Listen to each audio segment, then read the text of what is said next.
నేను తప్ప మిమ్మల్ని పరలోక రాజ్యమునకు నడిపించేవారు ఎవరు లేరు అని యేసయ్య చెప్పాడండి. ఆయన నీకు మార్గాన్ని చూపించగలుగుతాడు సహోదరుడా. ఎర్ర సముద్రం లాగా నీకు కట్లలో బంధించబడ్డావేమో, మార్గము తెలియకుండా ఉంటున్నావేమో, కొన్ని సందర్భాల్లో అవస్థలు బట్టి అబద్ధాలు చెప్తున్నావేమో, అబద్ధ ప్రమాణాలు చేస్తున్నావేమో, మందిరంలోకి వెళ్ళి వాగ్దానాలు చేస్తున్నావేమో. కరెక్ట్ కాదండి, కరెక్ట్ కాదు. ఎలక్షన్ వచ్చినప్పుడు ఏయో వాగ్దానాలు చేస్తూ ఉంటారు. మనం బ్రతకటం కోసం కాదండి, నిత్య రాజ్యానికి వెళ్ళటం కోసం సత్యమైన మార్గంలో నడుద్దాం, నిత్యమైన మార్గంలో నడుద్దాం. మన కష్టాన్ని మనం నమ్ముకుందాం, మన సంపద మనం నమ్ముకుందాం. ఓర్పుతో ఓపికతో మనల్ని ప్రేమిస్తున్న యేసయ్య కొరకు బ్రతుకుతాం. ఆయన మంచోడండి, చాలా మంచోడండి, మనకంటే మంచోడండి, నీకంటే నాకంటే మనందరికంటే మంచివాడు, మనసున్నవాడు. నీ మనసు ఏంటో దేవునికి తెలుసు, నీ ఆలోచన ఏంటో దేవునికి తెలుసు, నీ గుండె లోతుల్లో ఈ రాత్రి ఏ బాధ ఉందో దేవునికి తెలుసయ్యా.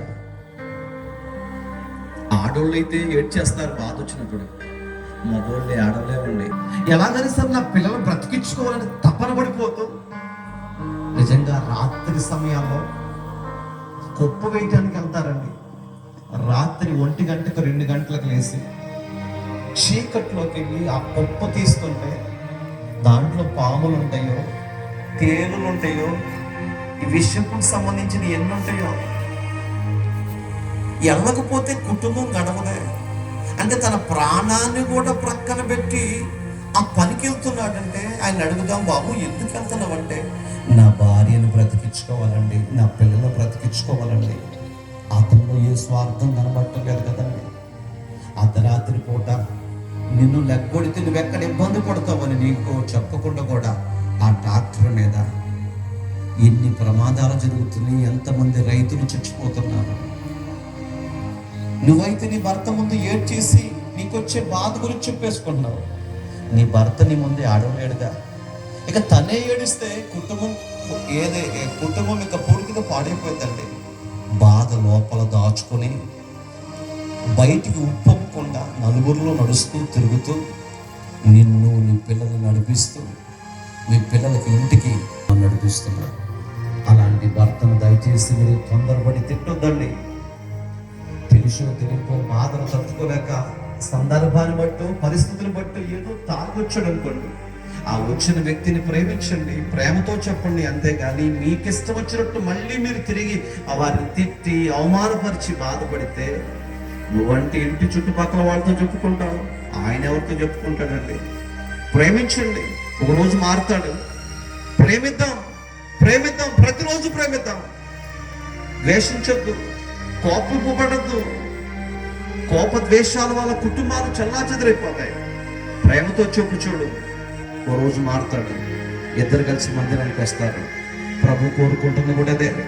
మోకరించండి, ప్రార్థన. ఎగిరిపోయే పుస్తకం ఉంది, అది భూలోకంలోకి వస్తుంది, అంతటా తిరుగుతుంది. దొంగతనం చేసిన వారిని కొట్టివేస్తుంది, అబద్ధ ప్రమాణం చేసిన వారిని కొట్టివేస్తుంది. అంటే ఈ 2 చేయకూడదా? 2 చేయకూడదు. అబద్ధ ప్రమాణాలు చేయకూడదు, 2 దొంగతనాలు చేయకూడదు. మరేం చేయాలి? ప్రభుని నమ్ముకుంటూ ప్రభు కొరకు బ్రతుకుతాం. ఈ రాత్రి నీవున్న స్థలంలో లేచి నిలబడి తెలుసో తెలియక నిన్ను ప్రేమిస్తున్నాడు, నా దేవుడు నిన్ను ప్రేమిస్తున్నాడు. ఈ రాత్రి నువ్వు అనుకుంటున్నావు, పచ్చి తాగుబోతులాగా ఉన్నాను కదా, దేవుడు నన్ను మారుస్తాడని. నిన్ను మార్చడానికే నా యేసయ్య బలి అయిపోయాడు. నిన్ను మార్చడానికి నా యేసయ్య నలుగుగొట్టబడ్డాడు. నిన్ను గమనిస్తున్నాడు తల్లి, నీ బాధను గమనిస్తున్నాడు సహోదరుడా. ఇప్పటి వరకు అలసిపోయావు. ప్రతిరోజు కష్టపడి పని చేసి చేసి రెక్కలు ముక్కలు చేసుకుని నీ కుటుంబం కొరకు, నీ భార్య కొరకు, నీ పిల్లల కొరకు, నీ రక్త సంబంధం కొరకు ఎంతో కష్టపడి పని చేస్తావు. ఎముకలు ఇరిగిపోయేలాగా పని చేస్తావు, శరీరం అంతా గాయపడేలాగా పని చేస్తావు. కానీ ఈరోజు నిన్ను ఎవరు ప్రేమించటం లేదా? ఈరోజు ఎవరు నీకు సహాయం చేయటం లేదా? ఈరోజు ఎవరిని అర్థం చేసుకోవటం లేదా? నిందలతో అవమానాల మధ్య వేదనకరమైన స్థితిలో నీవు ఉన్నావా? దయచేసి బాధపడద్దన్నా, చెల్లెమ్మా బాధపడద్దు. జాబ్ లేదని బాధపడుతున్నావా? చదవలేకపోతున్నానని బాధపడుతున్నావా? నీ గర్భమైన పిల్లలు పుట్టలేదని బాధపడుతున్నావా? నీకున్న రుగ్మతలు తొలగిపోవటం లేదు, స్వస్థత లేదు అని బాధపడుతున్నావా? నువ్వు బాధపడితే నా దేవుడు చూడలేడు. నువ్వు బాధపడితే నా దేవుడు చూడలేడు. నా దేవుడు నీకు సహాయం చేయాలనుకుంటున్నాడమ్మా.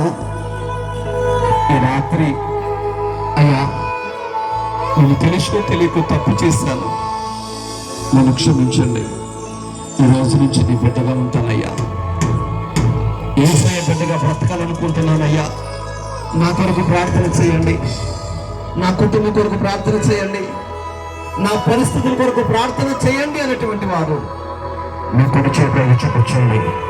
రాత్రి నేను మీకు ప్రార్థన చేస్తాను. ఇప్పటి వరకు తెలుసో తెలియక తప్పు చేస్తానయ్యా. నా అలవాటును ఆలోచనలు మార్చుకొని యేసయ్య బిడ్డగా బ్రతకాలనుకుంటున్నాను, నా కొరకు ప్రార్థన చేయండి అనేటువంటి వారు కుడి చేయి చూపించిన వాళ్ళందరూ అలాగా ఈ బైబిల్ పట్టుకుని ముందుకు వచ్చేయండి. నేను మీ కొరకు చివరి ప్రార్థన చేస్తాను. నువ్వున్న స్థలాన్ని విడిచి అలా ముందుకు వచ్చాయి. ఇదిగో మీ కొరకు నేను ప్రార్థన చేయాలని ఆశపడుతున్నాను. ఒక్క మాట దేవునితో చెప్పు. యేసయ్య బిడ్డగా బ్రతకాలని ఒక తీర్మానం కలిగి యేసయ్య కుమారుడిగా మీ కొరకు నేను ప్రార్థన చేసి ఈ కూర్చాన్ని ముగిస్తాను. పిల్లరా,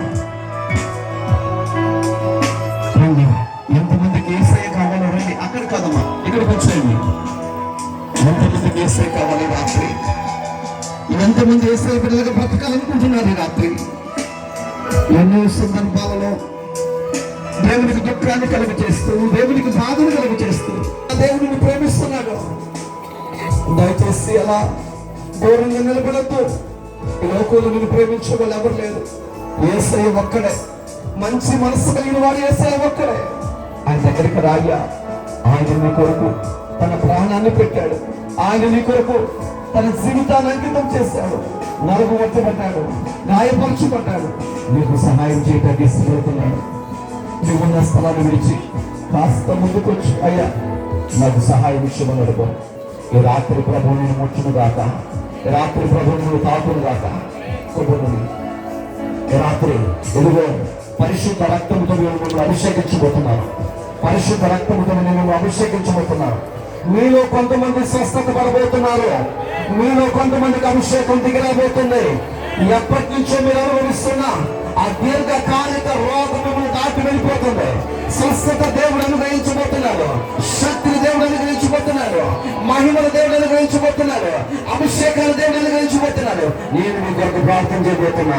అందరూ నాతో కళ్ళు మూసుకోండి. అభిషేకించండి నాయన. ఎన్నో